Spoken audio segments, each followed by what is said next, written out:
many other ways are coming for the success of many commodity. But the food is different.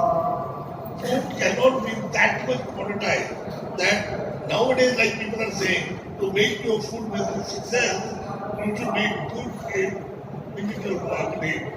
The restaurant will be of success. Food doesn't matter.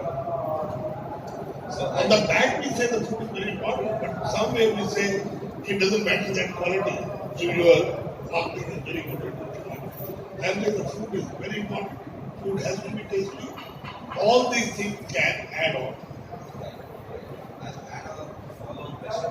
So food is the heart and soul of this business. It is the reason why people come to that particular hotel. How much of personalization has started happening when it comes to creation of food and food ideas?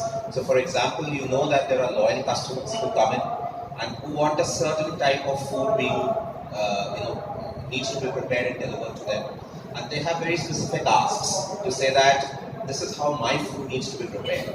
So, how much of personalization has started happening in preparation of the food, and how much of it has kind of translated into knowledge for the kitchen to say that if this is the customer, then this is how the dish needs to be prepared? You see, the food must be personalized, I would say that. But I'm saying that in the food, what is innovation in the food? Is it traditional culture and tradition of cooking? Now we need the innovation which sync or which is based on the tradition you have.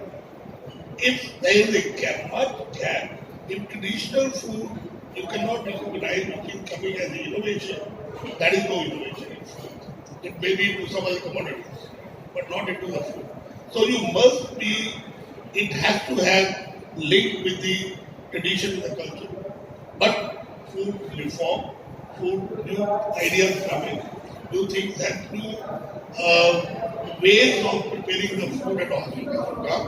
But the important is that somewhere the food must be with the technology.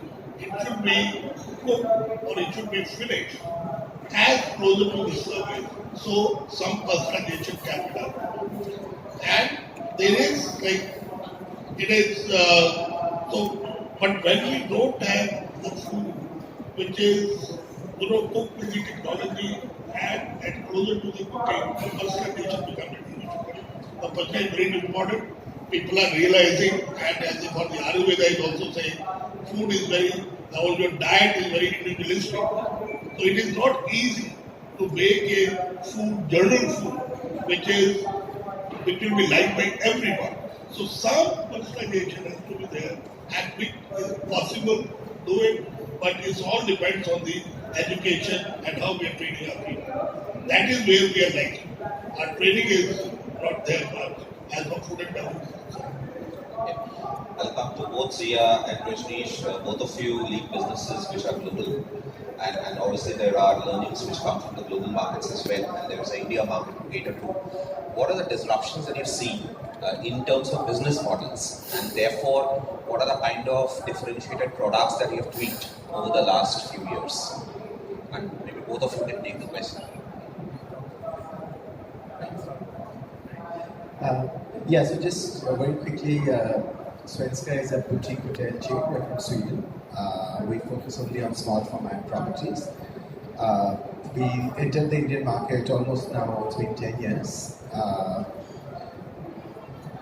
I think though the industry is very old in India, hospitality has been around, but what we've seen in the last 10 years has been nothing short of spectacular in terms of the kind of changes which have happened in the industry. Luxury was always associated with large 5-star deluxe hotels. If you want to have a good dining experience, you go to one of these hotels. And if you want to host some guests or you're traveling and you want a place to stay, it was basically the large 5-star hotels. Everything else was totally fragmented.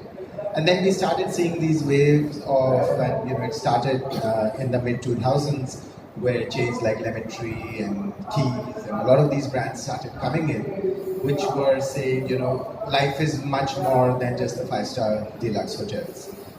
At Svenska, we approach the market with small is beautiful. So if you want a great experience, it doesn't always have to be at a large five-star hotel. And I think if we see how the trends are happening in the market today and what the millennials are preferring, and it's all about experience.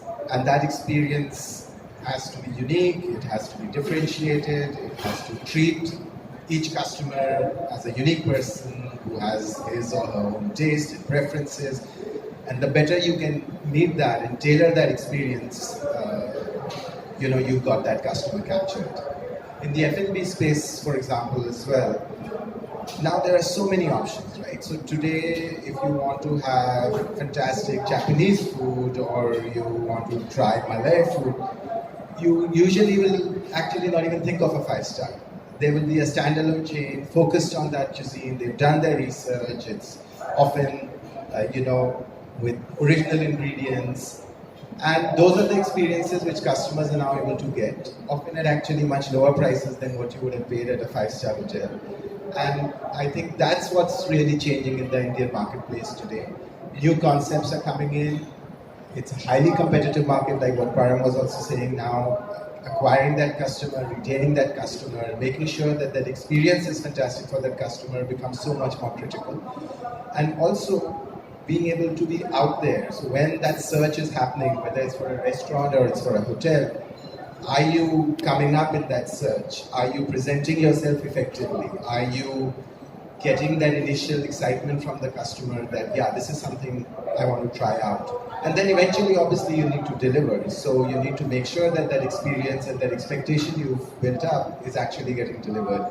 And I think that's the challenge for all of us now, whether it's in the hotel industry, in the restaurant industry, whether you're a large five-star hotel or a upscale boutique hotel or a mid-market hotel or a budget hotel. You are establishing certain expectations. You have to deliver on that expectation.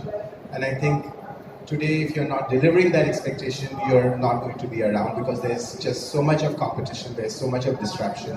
Not just the traditional hotel players, but technology is becoming a big factor in this, both not just in customer acquisition, but also in terms of the whole customer experience. So I think very exciting times ahead for our industry, and only the nimble and people who are able to understand those trends, adapt to those trends, meet those expectations will really come out victorious. Yeah. Zia represents those small boutique hotels that cater to that niche market. And I'm on the other side of the spectrum. I work for Chalet. Chalet is owning an asset management company of large five-star hotels, mainly managed by Marriott currently. So we've seen a lot of disruptions over the years. We work for different points, so I'm just going to sum up all that.